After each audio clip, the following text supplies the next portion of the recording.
Rewind-A-Dynamite from the most wrestling site. AEW, lighting up the fuse. Sit back and enjoy the bubbly as we hear from John and Wai Ting. Where we're going, we don't need roads, and if the buck stops here, this thing might blow. Everything you hear are opinions of the show, and if you don't like it, go to the forums and let them know. And here we are, everybody. It's John Pollock and Wai Ting with you on a Canada Day edition of Rewind-A-Dynamite, as we are going to be going through the whole show from San Diego, California, featuring Survival of the Fittest, featuring an AEW Championship match, and featuring Kenny Omega's big title challenge coming up at Red Beach Break. Could still happen at Redemption. I don't think it needs to. I mean, I guess you could run it back at Redemption. It's not like they haven't done this sort of thing. They're doing before. The big match next week with stipulation, with everything. Like they are, They have turned next week's show into another big show. And that seems to be generally the edict for these Wednesday shows, is to have something big every week. Every show is a big show. And you know what? Tony Khan cares about the types of fan who may not be able to afford pay-per-views, and so he's going to give it to you on TV. Well, earlier, we went through all of the news, including the audio that has been released of various voicemails from Vince McMahon and Ari Emanuel. This was procured by Brandon Thurston of our site in WrestleNomics. We're going to be going through a lot more of this on Thursday night's Pollock and Thurston, and we played the audio on the news section and kind of gave our thoughts and went through the timeline of this period in the middle to late 2022, involving these entities and how it connected to the now presumed settled shareholder lawsuit involving Vince McMahon. Yeah, some really, really fascinating stuff. And I would say among the first times you may be able to hear Vince McMahon via voicemail. Yeah, I mean, you can also assess the audio fidelity of both men's recording devices. Also, going through news from New Japan's sale by Bushiroad being finalized, and Hiroshi Tanahashi's comment about that. Great American Bash's viewership on Sunday on CW, going up against Forbidden Door. Didn't do great. A recap of NXT and a bunch of talents that are on the move, either as we speak or imminently, between Eric Young, Big Cass, Mike Santana, and then, of course, talking about the upcoming TV this week, and Obafemi winning the King of the Ring. John revealing maybe exactly when he heard about that idea. And I looked this up. It was like early May that I heard this King of the Ring idea. So that gives you like a time frame. So about 15 minutes of news discussion before this. So check it out, postwrestlingcafe.com. I also want to mention that today we released an interview with Evan Husney, the co-producer of Dark Side of the Ring, because season 7 is starting next Tuesday. They're airing the first parts of their 3-parter on Jeff Jarrett and TNA. And in this chat with Evan, I spoke about doing 3 parts on TNA. They originally were pitching to do the 6 sides of TNA, which would have been a whole season on TNA, much like Who Killed WCW. They ended up going with the 3 episodes for this season and doing it from Jeff Jarrett's point of view. And the question I asked was what outreach there was to Dixie Carter and what Dixie Carter's response was. So I'm going to play that answer from Evan Husney. I thought it would be fresh and exciting to have her sit down, tell her side of the story. I'm sure there's ways in which she deserves, her flowers for the things that she accomplished in TNA, as well too, and in the wrestling business. And that would have been a great opportunity to do that too. So in the back of my mind, I've always been so optimistic, like rarely have we pursued someone and not been able to get them on camera or get them to sit down in the proverbial chair, But this was a series of reach outs. Jeff even reached out on our behalf because they're on good terms today. And it was like, it all felt really positive to me. And we wound up having a few conversations with her, and she was very clear about just not wanting to revisit the past of TNA and sort of examine that. Like, that's what's in the past is in the past, and she wants to move forward. I'm paraphrasing, but that was kind of the idea. And so I thought at the end of the day, there would be a version of it where we could, and then all of our follow-ups at a certain point just kind of went unanswered, and it just kind of petered out, and we had to move on because, you're on a production schedule and you gotta turn this show in at a certain point. And we just stopped hearing back after a certain point in time. And maybe she knew that, there's obviously a lot of criticisms about whatever choices she made or things that happened back then in TNA that she wouldn't have wanted to talk about, which I understand. But if you're not going to talk about it, then then everybody else is, and then you're not there to defend yourself or to tell your version of the story. And so I think it's unfortunate. I think I wish she would have, but the story, I think, without her participation is also just as strong, because it is told mostly through the lens of Jeff. But, in a perfect world, Dixie's point of view would have added a lot too. So there you go. That is Evan Husney and no Dixie Carter in these episodes. But next week, they'll do the first 2 parts on July 7th. The following week will be part 3, Jeff Jarrett and the battle for TNA. I'm very much looking forward to those particular episodes. And John and I will be reviewing those every single week on the Double Shot in the Post Wrestling Cafe. That's right. We are bringing back the Double Shot. We will do those each week, covering all the episodes of Dark Side of the Ring. There will be other episodes on Necro Butcher versus Samoa Joe, Big Boss Man, The Renegade, Paul Orndorff, Missy Hyatt, and Zach Gowen. So you can look out for that all summer long on the Post Wrestling Cafe to complement our G1 Climax coverage that all begins on the weekend of July 11th when the G1 kicks off in Chicago, and we are going to have podcasts covering every match in the tournament with our whole post-wrestling team, including Wai and myself, and we will have every match covered. So if you're jumping on board the Post-Wrestling Cafe, July is a great month. You're going to be getting 3 editions of Rewind-A-Wai, the Double Shot, G1 coverage, and tons more as well. If you want to take a look at this graphic. It's just jumping out, and it screams value. It's bursting. Yes. Great activations. Yeah. We also have our Collision Course, special Thursday edition coming out tomorrow with Kate from Montreal. And also our X-Men Season 2 review starts on Friday with a little bit of Supergirl thrown in there as well from Rich Finn WH. So check that out this week. So we are heading off to San Diego, California at the Viejas Arena. WrestleTix number 3,451. They were here 3 years ago in May of 2023 doing 5,400. So they were down 36%. Tonight's number will be interesting because they were up against the U.S. soccer game, and I'm sure that did a monster number in opposition to them.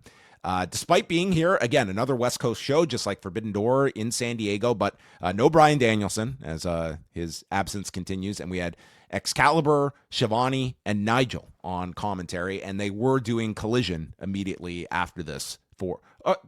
They were taping it, right, for tomorrow night? I think they were. They were taping tonight, and it they had a tomorrow. whole lineup, so it suggests to me that they probably were doing it tonight. Yeah, I'm just saying they weren't. Yeah. They were doing it all tonight. Renee is backstage, and this is after Forbidden Door on Sunday, where she interviews a bloodied Will Ospreay with Alex Windsor. And then Jon Moxley walks out of the locker room, and we had a double date right at the beginning. You know what? I'm sure they would have had a great time. We both married, bruv. Yeah. And Moxley has a moment alone with thousands of people watching here on as they just kept shooting this, and Ospreay asks him, "When you said you were starting to see it in me, what were you talking about?" And Moxley says, "If you want to be the real thing, you need to live it." And he says how AEW could be something great. And in an industry that's full of carnies and liars, it's up to us to protect this place and preserve this craft. And he pulls out his Death Riders Scout badge. He's like, "You've earned the Death Rider badge." Yeah. I'd put this on my sash. This is like my, you've created you've created a monster now in Will Ospreay. So he presents him with his patch, and Ospreay takes the patch, and he walks right into Kenny Omega, who just happens to be in the neighborhood. And he says how he's proud of Will, and Will knows that Kenny can't take his eyes off the patch. The patch way. Look at this look. I love the Kenny's patch. face. Are you kidding? Well, what should it have been instead of what, like a belt?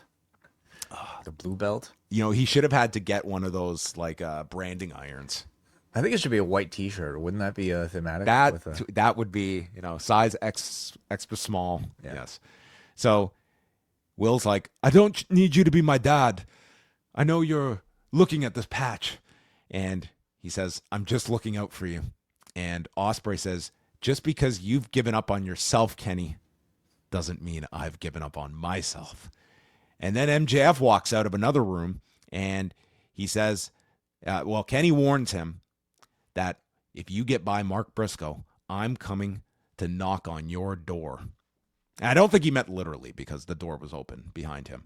But there was a grand question here of Will Ospreay just went through this hellacious tournament to get this title match, and Kenny's just going to ask for a title shot and get one. But it's not just about the title shot, right? It's the setting, especially for Will. Well, apparently Kenny doesn't care. He's going to do it on a beach next week. So Omega then says he loves Will. You'll always be my friend. Yeah. I thought the scene played out really well, and it's a very easy to read type of scene that maps out the course towards Wembley, certainly, but also the entire path where they may get there. But it still offers, I think, a great deal of mystery. In particular, what exactly the relationship is between Will Ospreay and Jon Moxley. I mean, I think everybody is expecting a turn at some point, but some I saw like speculate that like Sunday would have been the end of the Death Riders Will Ospreay relationship, but that's I don't think not it can. the case. Can't be. No, well, it's got to culminate in a turn. It's got to culminate in a match, right? But I'm thinking that this match. You tell me if I'm overemphasizing it. I think if they end up doing this big, their answer to WrestleMania next year, like I think this could be their main event. Is this for match. All In next year? Oh, not for All In, for show. for that March, April, whatever Sure. it is kind of show. Like for that timing wise, like I think this could be that big for them potentially. Yeah, absolutely, it could. Yeah, they're certainly putting, laying the foundation for it really, really strong, and they're kind of like, I would say, playing with some people's expectations. They're trying to lure. Like it really does feel like a cult, and Jon Moxley is like almost like an ultimate cult leader in speaking in ways that sound so like, I don't know, charismatic, but also incredibly cult leader like. And Will Ospreay is somebody who just strictly wanted to maybe get better at his ground game, who has now been completely lured in through the Kool-Aid of Jon Moxley. And I thought this was like a great sort of midpoint to tell you exactly how much he's been influenced by the Death Riders. I also thought it was a scene that, like, again, didn't necessarily have to hold your hand through it. Immediately Kenny comes in and Ospreay is quick to say, you're not here to just congratulate me. You're here to warn me about joining these guys.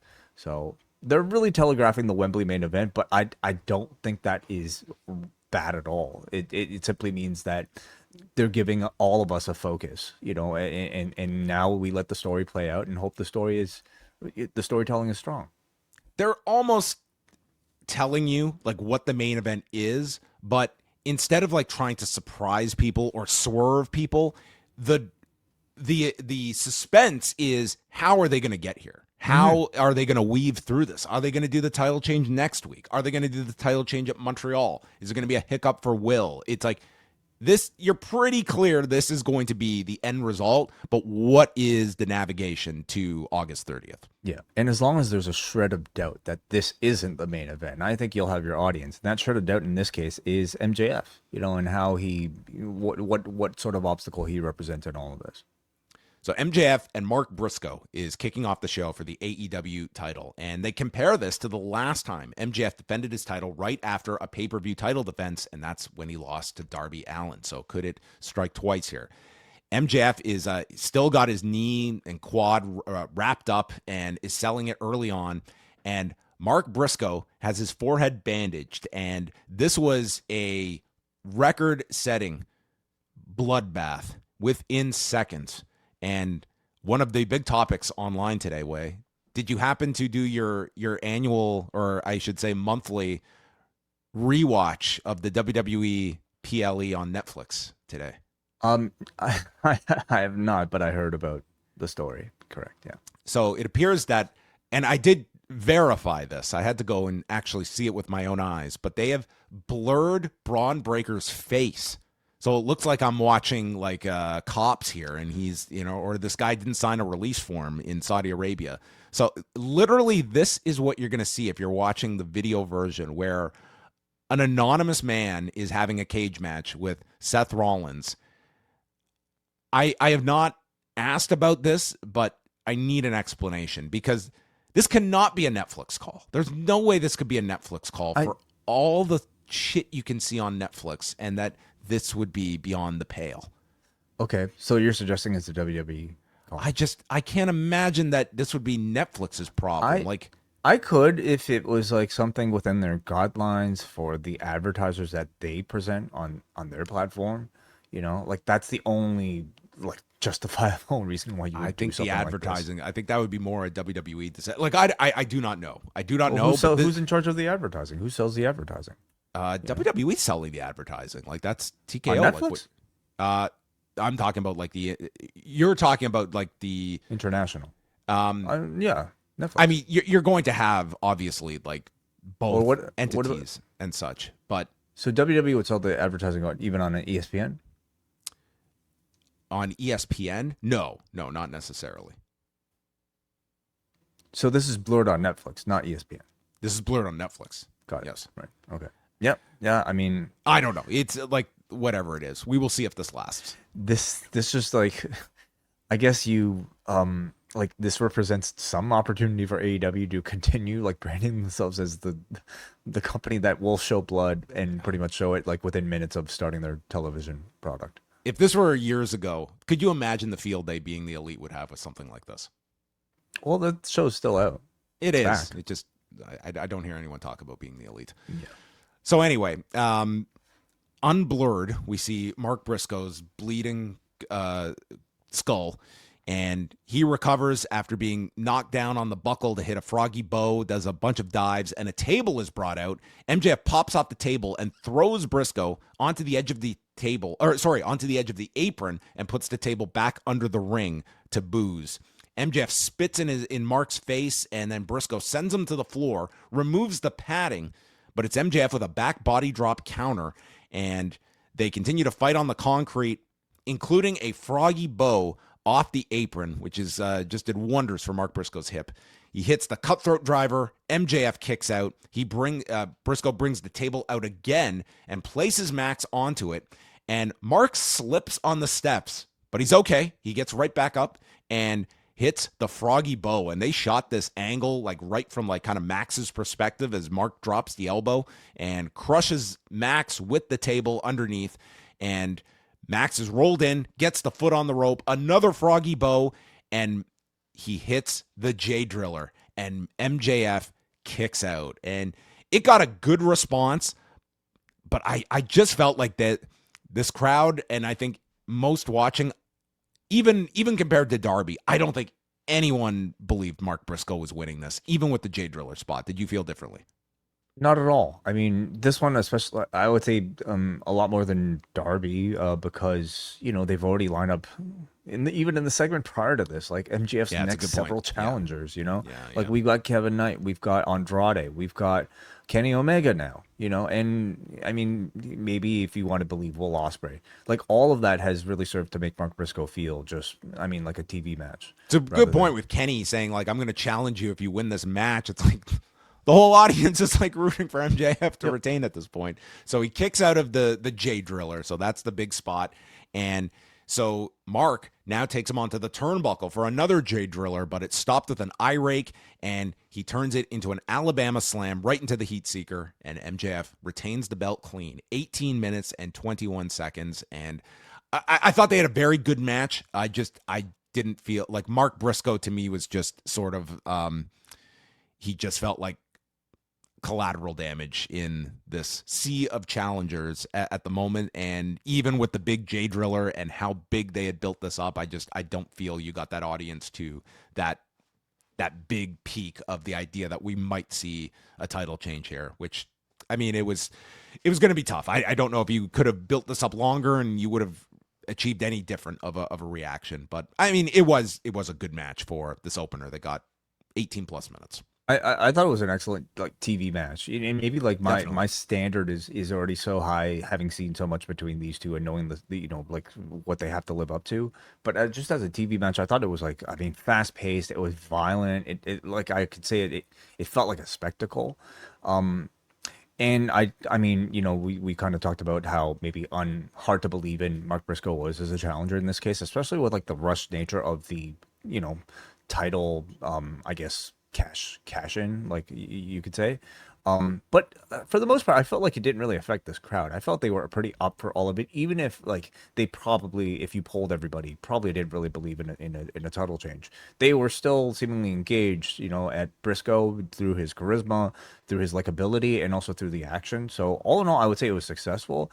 But it was a match where like the build up to it, especially through that cage match, will probably be way more remembered than the actual match itself. MJF has the Dynamite Diamond ring and strikes Mark, calling him a white trash hick. And he kicks out the medical staff. He's going for another ring shot when Kenny Omega interrupts. And Excalibur explains to us their history. They both were in Ring of Honor. The strongest link in professional wrestling are those ex-ROH alumni. Only second to being in New Japan or being in Japan, period, at the very same time. Who can forget all those classic Kenny Omega, Mark Briscoe moments in Ring of Honor together? I mean, I'm sure they shared some great moments in the locker room. Yeah. So Omega challenges Max for a title shot. But by the way, did they explain where the conglomeration were? I did not hear it, but knowing them, I'm sure they mentioned something. Okay. Because they usually don't let that stuff slip Right. through. Because that would be glaring.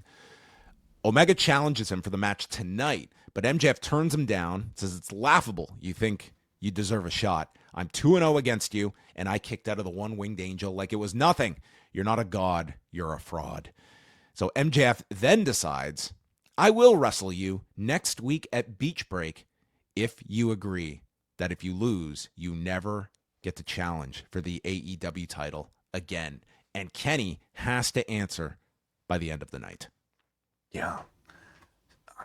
So this is, you can argue this is like AEW's biggest stipulation, right? Like at this point, it's almost become like you know, through Cody, through Paige, it's almost like a signature. It's Tony Khan. It's a stipulation that legit drew on pay-per-view earlier this year. Yeah. And all I can say is they must have the ultimate main event for Montreal. Yeah. Because this could easily headline Montreal. And my only thinking is that this could have headlined Forbidden Door. It could have.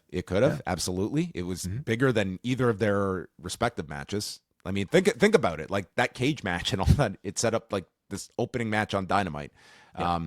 So, I mean, Tony said that he was adding this Montreal pay-per-view because they needed this show for some reason. And I think everyone assumed that this would be the reason for it. But they're doing this early, and I think everyone is not only do I think people are expecting Kenny Omega to win this next week, I think there's probably the expectation that Hangman Page is returning in this match to help Kenny. Yeah, interesting.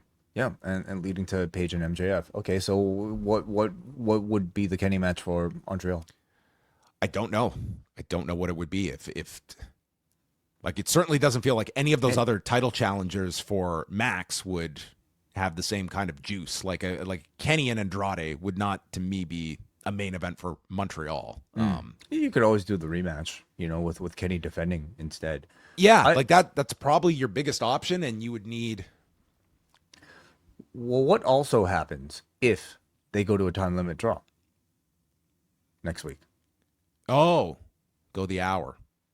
Which they've done. Like, I feel like several times, you know, like give a big match away from TV and then just go to a draw so that you can. I mean, they've been to a pay-per-view. That'd be an hour, right? Yeah, I mean, they're promoting 4 matches for next week. Oh. So I mean, they would have to cut something. I don't see them. Would it be an hour, or like haven't they done half-hour limits for world title matches? I don't know. They did the half hour for Kenny and Danielson, but that wasn't a title match. I think this would have to be an hour at that point. Okay. So could it be some sort of non-finish? that still leaves audiences satisfied, through maybe just great action. But with the stip, I don't think so. I think you have to do the title change next week. Yeah, we'll see. So that would be the show long story. Would be Kenny would have to think if he was going to accept this or not. Which would have been a hell of a climax. Be like, I'm good. Renee interviews MJF after the break and says payback is coming for Andrade. He then lists off every single person he has beaten. And this was quite the roll call, and states he is the best wrestler in the world. Omega's gutless and he will not accept his terms. And Ospreay walks in, warning him that you'll break your neck sucking yourself off like that, and asks, why the stipulation? And MJF just says, I'll see your pale ass at Wembley. Shivani then brings out Andrade. My God, is this guy popular at this point? He is done with the Don Callis family. He's going to become the new AEW champion, and the whole crowd chants, how you know? And with that, he is jumped by Doyle, Brian Cage, Lance Archer, and Kevin Knight. Brian Cage has expanded to the point that this man, I think he occupies his own zip code in California. Yes. He's been working out. He is working out. Mm-hmm. And it's Brian Cage that hits Andrade with the drill claw, and this will lead to Brian Cage and Andrade on Collision tomorrow night. Mercedes did a promo by the water with her Owen belt. No one's on her level, and she did make it clear she is going for the AEW women's title as the last piece of what's already hers at Wembley. Yeah, no mention of Tekla or anything. Yeah, no specific mention of Tekla. We didn't hear from Tekla, period, on this particular show. But so it remains to be seen if that is in fact the direction that they're going to be taking us towards Wembley.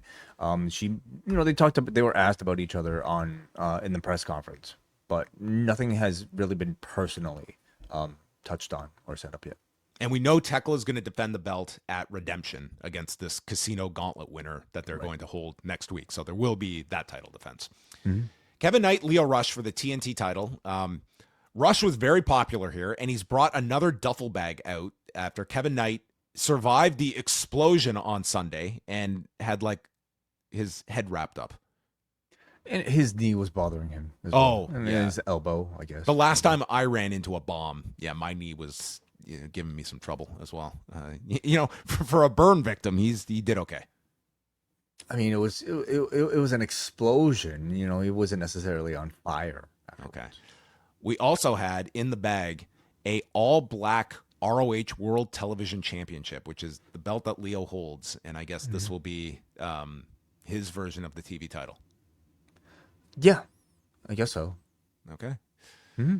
Doyle's in the corner, and Rush does his gallop into a dive, and it's super over with the crowd. Rush bites him on the turnbuckle, hits the rebound stunner, but then Doyle pulls Knight out of the ring, escaping a submission, and Rush gets caught by Doyle. Doyle gets posted, and Knight hits a sit-out, and then Uranage winning the match and defeating Lio Rush. Yeah. Entertaining match, I thought, due to Lio Rush. This was certainly a bit more of a subdued performance from Knight now that he's a heel. He's not as flashy in his offense, but I thought his selling was quite good, and it also carries on the effects of the cage match. I hope it's somewhat long term, and I hope he's not just back to 100% next week. I hope he's got some form of injury coming off of like a big spot like that. I think he's about nursed back to health at this point. This was his shaking off the effects of a bomb. Yeah. So Darby comes out and wants the TNT Championship shot, or else what happened at Forbidden Door will continue. This is as close to a terrorist threat that we have had on pro wrestling programming. Right, with the bomb. Yeah. With what's going to happen next? Yeah. Look at this wanted sign here. Knight is about to accept this. But then Callis rips the microphone away, saying that Darby crossed the line from wrestler to criminal at Forbidden Door. You will never get a title shot. So Darby says Knight has dug his own grave. Callis calls him a psychotic criminal who should be in jail. And so I guess we are going to get Darby's House of Fun the next couple of weeks, where he is going to torture these men until they relent and give him the title match. Yeah, and having seen the creativity of Darby Allin through maybe storyline similar to this, like with like John Moxley, you can only imagine what he might have in store. Maybe Darby's mother will get involved. Why? Did you see their wedding video? No, I didn't. With his mom? At the reception, I'm not making this up, on the dance floor, they put out a bag of thumbtacks, and Darby's mother scoop slammed Darby onto the tacks on the dance floor. Is this it? Yeah. Jeez. Wow. Yeah. Just like your wedding. Yeah. This copied my spot. You got Brody chopping people and stuff. I mean, this was just Sounds like an awesome wedding. Awesome to watch online. I don't know if I would. I don't think this would have been allowed during COVID, which is close to when I had my wedding. So Ciampa reacts to Jericho's match with JD Drake on Collision, calls him a bully, and then all of a sudden Jericho shows up with a garbage can and attacks Ciampa. They fight outside. They've got weapons. Ciampa grabs a power drill, which did not work on Jericho. He evaded this, and then they had a big pull apart. But I'm sure this drill will get involved next week. Yes, maybe. One can only hope. Yeah. So it feels like they're continuing to try to like convince us that this feud is serious. You know, like Tommy's mommy. I still can't. It's still not enough to wash away that scent, the stench of Tommy's mommy. Hey, how about we bring guns to the ring next week? Okay, let's really convince them this is serious. Okay, let's shoot each other. It could have been the plan from the beginning. We're gonna go off the wall first week one, and then we're gonna spend the rest of the next 3 weeks trying to convince people that this is really, really serious. It starts with Tommy's mommy. It escalates with a power drill, and then we deliver the match at the beach. So. Okay.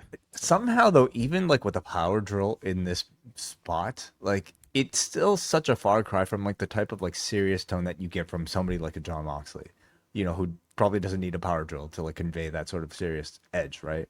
So I think admittedly, this feud has been a little bit under my expectations, which were quite high, you know, when they initially announced this pairing. But we'll see how the match goes. It will come down to the match. If they have a blowaway great match, all will be forgotten. And if it doesn't, it will just be. I think these two will do very well next week. That's my thought. I'm really looking forward. If you have not looked at this venue they're running, like it's outdoors, it looks like a super cool venue, and I think like that alone, I think people are going to be really into when they tune in next week and see this place. Renee goes into the Elite's locker room as Matt and Nick are talking with Kenny about the decision he has to make, and they mention Matt mentions that already 2 Elite comrades have fallen to this MJF stipulation, and Omega. He says, my first reign, I didn't like the man I became. I needed help. And if I do this, I need to do it alone. But then clarifies, I haven't made a decision yet. But if I did make that decision, I'd have to do this by myself. Yeah. It sounded like his decision was made up, but we got to juice this last quarter. You got to save it for the end, right? Yeah. Jon Moxley and Will Ospreay against The Swirl, featuring Will's sewn patch onto his tights. What do they call the vest in Sons of Anarchy? Oh, the is it a cut? No. Oh, I can't remember. You used to watch that show. I did. They did have a specific name for it. Someone in the chat will remind us. Anyway. His damn, it's gonna bother me now. I'll find it. Okay. The Swirl immediately attack, and they take control. Christian does his head scissors as Johnson drop kicks Ospreay in the corner. That was a nice double team spot. Lethal trips Moxley, prompting Marina Shafir to hit an exploder, and Shafir got a big pop for that. Christian goes for a springboard to Moxley, but Ospreay saves him, intercepting it with a cutter, and then it's a paradigm shift, hidden blade combo by Moxley and Ospreay to Johnson in 9 minutes and 14 seconds. It is a cut. Yeah. It was a cut. I knew it. I knew it. Okay. They win 9-14. There is a moment afterwards where Ospreay is about to leave with Moxley over the barricade, but then he stops and he goes back to celebrate in the ring. So it feels like they're still doing like he is not fully with the Death Riders and going off to their lair together. Right. That's right. So, yeah, it would be the equivalent of like entering through the like heel tunnel, right? Except like the Death Riders aren't exactly heel, they're not exactly baby faces either, right? I thought like it was a match that was like very good for storytelling. It was done to really show the great chemistry Mox and Osprey share, so that you would, if you're watching from the outside, you would ask, why wouldn't Will Osprey join these guys? Well, the why is everything the Death Riders have done, up until this point, which is not easily forgotten by a lot of the baby faces on this roster. So I thought it was also really good for the swirl. Like, I would not on paper think that the swirl would be able to hold the advantage convincingly over John Moxley and a Will Ospreay opposing them. But I thought they did a good job, like using their speed and using underhanded double team offense, of course. And I thought they actually looked quite good. I like these guys a lot. I think they're really talented together. And yeah, it was a short match. They got 9 minutes. Like they look good in this match, I thought. Lexi Nair speaks with Copeland and Cage, this again after Forbidden Door, and Cage is all pissed about Jay White because he had a problem with Jay White, whereas Copeland says he owed him a favor, and now they're even. So Cage just walks off, and he has his problems with Jay White, which leads to Jay White coming out with the fully functional Bang Bang Gang, and he mentions being gone for 459 days, and in that time, a lot has changed. When I left, people were trying to escape the Death Riders, and now you don't seem so interested in that. He then refers to Billy Ospreay as a fraud, but then he goes right back into his babyface delivery here. They're trying to get this new hand signal over, and then he asks, who let the dogs out? Mentioning Gabriel Kidd, Clark Connors, and David Finlay Jr., who he entered the New Japan Dojo with in 2015, and puts him over, says, you are the most naturally and gifted wrestler I've ever seen, but you're still a Nepo baby bitch boy. And I am the catalyst of pro wrestling. Sunday was just the beginning, and it's still the Switchblade era. And this might not read like it, but I thought this was a really great promo from Jay White. I totally agree. And we're talking about a Jay White now who, I mean, here, he feels like the most babyface he has ever felt, I would say, in his entire career. I think like it's really interesting what, like, this particular like reception to the Bang Bang Gang, because they have somehow just gotten more over by not being around. Like, you almost sympathize with them because they just keep getting injured, and despite like certain comebacks, another guy gets injured, so much so that you are just like maybe unintentionally anticipating this like full reunion, in particular the leader's return. So like he came to like came back to a massive ovation on Sunday, and I wonder if that would have been the case. I don't know, like if the things have gone a lot smoother for the Bang Bang Gang, but now that they're all together, like I this is like a really great looking, like fully loaded faction. That I was waiting for him to turn around to Ace Austin, like who are you? But like they definitely, and I'm sure this is the intent. Like, listen to the catchphrase, like they're descendants, right? But like they have certainly a DX type of energy, and you're getting what feels like, again, like a fully formed, complete faction with all the elements that you would want out of like a strong faction. That being a tag team, maybe a mid-tier title guy in Juice Robinson, a world title guy who could promo in Jay White, and Ace, who's your cruiserweight guy, I guess, if they had a cruiserweight championship. Well, hopefully they stay at full strength, at least for a bit of time. Mm-hmm. And then we go to Shane Taylor Promotions. They want an 8-man tag with the Bang Bang Gang to pick a friend, and they would pick a friend later. Survival of the Fittest is the main event with Chris Statlander, Micah, Harley Cameron, Persephone, Queen Aminata, and Hikaru Shida, where it's single elimination to crown the new TBS champion. The beginning sees Cameron form a very brief alliance with Persephone, but then as soon as she turns her back, Persephone attacks from behind with a razor's edge, eliminating Cameron in minutes of this match beginning. So she's gone. We see Statlander and Micah chopping away at Persephone. Then they go at it, and there's a kendo stick shot by Shida from the floor, and Statlander grabs the kendo stick away, and Persephone just rips Statlander off the apron, grabbing the kendo stick. And Shida uses Aubrey Edwards to block Micah, spins around, rolls up Micah for the next elimination. And so we have 2 out. Shida hits a knee strike onto Aminata, and there's a headbutt exchange, and Persephone is basically dead, she's got Shida who's down, but then Persephone sneaks up from behind Aminata and rolls her up. So Persephone is just taking advantage of these people from behind, and this is her second elimination. Discus lariat by Chris is hit onto Persephone, and then we see the crowd start to get into Persephone. There's chants of Mexico, and she goes for the Razor's Edge onto Statlander. It's countered into a roll-up, and Statlander counters that roll-up and eliminates Persephone. And this crowd, they were pretty upset. All of a sudden, Persephone was their favorite to win this, and they immediately eliminate her. So they were not happy about that one. So it's down to Statlander and Sheeta. They do some near falls. Sheeta hit the Falcon Arrow. And then as Statlander is doing her roll-up counters, she's caught into the ankle lock. And because there's no rope break, she's trying to crawl out of the ring. And Persephone returns, nailing Statlander with the belt. And Sheeta pulls her back into the ring, into her submission. And Statlander goes out at 17 minutes and 27 seconds as Sheeta wins the TBS title.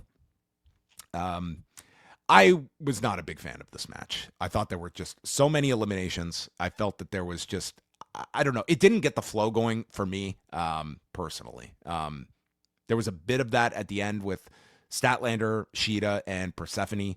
I don't think the survival of the fittest gimmick in like 17 minutes, it didn't really click with me. I enjoyed it. I like, more importantly, I felt like this crowd were pretty engaged for the entire thing. And I came out of it, I think, really respecting what it did for several members of the mid card. In particular, Sheeta obviously getting the championship, but Persephone comes out of it, I think, having gained the most. Like, she had the most focus of all six. She got to show like how strong of a heel she could be. They gave her like the sort of like, you know, sneaky pin type of run over like your fan favorites like a Harley Cameron, and I thought she did really well here. Statlander too, like this felt like, you know, maybe one of her like, well, a very successful sympathetic babyface, you know, role for her, and now she gets a strong springboard for her feud with Persephone coming out of it. The final segment on the show is reserved for Kenny Omega, and he's about to walk out when Ospreay catches him, and he says, I want you to win the title more than anything. I want to face you at Wembley, but I'm not sure if you're sure about yourself. And Kenny reassures him that if this is the end, I'm going out guns blazing. And he gives Will a hug. And out comes Kenny, and he gives a heartfelt speech. He tried to conjure his I'm in Japan tone of voice. Okay. So it looks like we're going to the beach. Well, surf's up, Max. So he says that I've been doing this for 30 years, since I was 14, and I've always given everything I had. I've won belts, I've broken records, and I could hang my hat on a pretty great career. But there's a selfish part of me that knows there's more left in the tank, and that I can do it one more time, standing on AEW's biggest stage and facing Ospreay at Wembley Stadium. And he says, if I lose, I become just like Cody. The forbidden word. And Adam Page. I feel like Cody's been brought up before, like, right? Punk, maybe a different question, but Cody. Cody's the safe word, I guess. Yeah, good terms. He says, is the cost too high? No. I am still the best bout machine, and to some, the god of pro wrestling. I accept your offer, Max, and I'm coming prepared this time, and I'm not sure you're not sure what I have in store for you this time. And I don't know. I certainly took that as, you know, he's going to have backup this time. I could see this big Hangman return next week. Possible. Oh, okay. Yes. So he accepts the offer, and then MJF attacks him from behind, gets the ring, but is stopped and taken down by Kenny, and we have a giant pull apart ending the show. And so you are getting MJF and Kenny Omega several weeks earlier than maybe most thought, but a really big match for Dynamite next week at Beach Break. Yeah. So it is really interesting, maybe unexpected booking. You know, similar to how Darby Allin beating MJF was certainly unexpected. You know, in this case, especially because they've already teased so much for MJF prior to this. You know, whether it be Andrade, whether it be Kevin Knight, that you would think they, you know, would go through a lot of that before getting to this. But the possibility of a title change is 100%. Like, I mean, to John, you think it's even likely that it'll happen next week.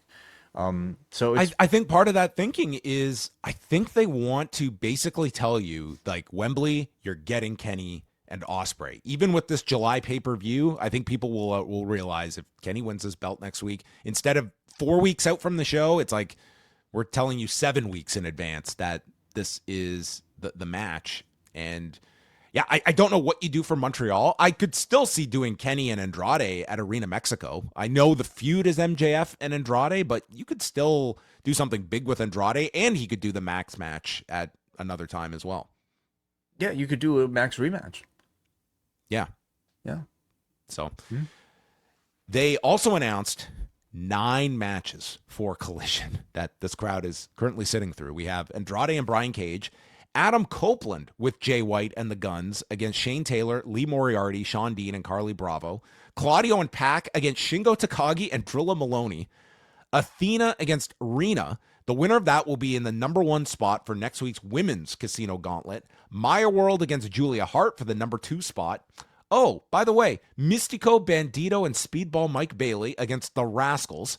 Kyle Fletcher against El Fantasmo, The Demand in action, and Thunder Rosa and Mina Shirakawa in action. All coming up Thursday night. Yeah, I mean, if they're taping it, they already have the rundown, and I guess to Tony, if you have the rundown, you're going to announce it. And then Beach Break next week. In addition to MJF and Kenny, it is Tommaso Ciampa against Chris Jericho, Konosuke Takeshita against Kyle Fletcher for the international title, and then this Women's Casino Gauntlet match with the winner getting the title shot at Redemption. Amazing. These lineups are just nuts, dude, at this stage. I can't believe we're getting Takeshita and Fletcher on that show next week.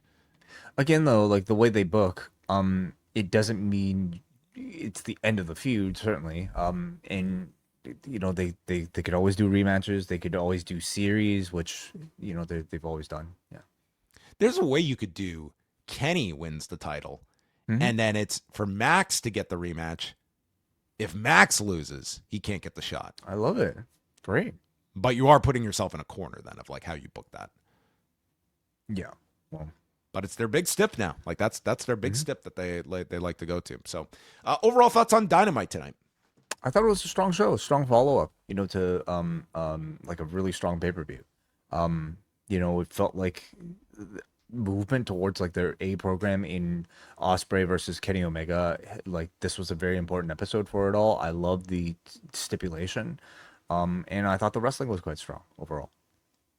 Will they have patches to sell by Wembley? You know what? You got to earn those. I mean, come on, they should not. They won't sell those at the merch stand. You got to earn them. Maybe you can go. They're $20, $10 if you do a neck bridge. Okay, I like that. You got to sign a liability form as well for that. But there you go. That was Dynamite, and it's been a lengthy show, everyone. A packed news edition as we go through this show.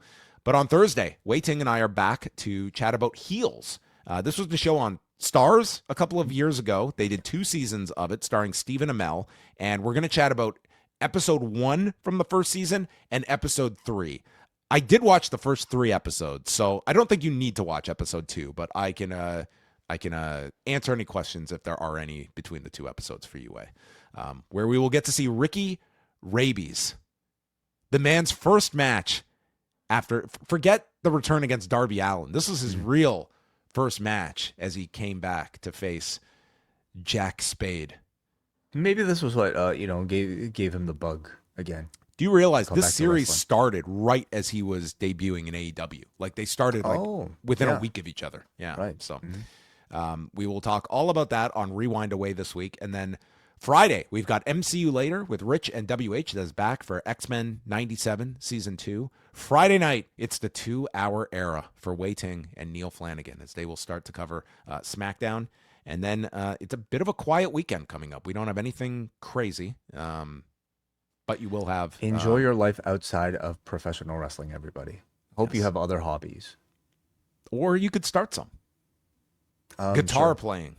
Yeah, or go back and Yahtzee. rewatch, this new version of Night of Champions with the blurred out Braun Breaker. Oh, it's the best. So cheap. It's the best. I hope some poor intern has to go back and redo all bloody matches in They got WWE's AI library. for all that now. I think it'll be okay. Was Vince ahead of his time wanting that blue dot on Christian's face? Clearly thinking about the advertisers. Yeah. Okay. All right, we're going to say goodbye on YouTube, but we have feedback, so we are going to continue at forum.postwrestling.com.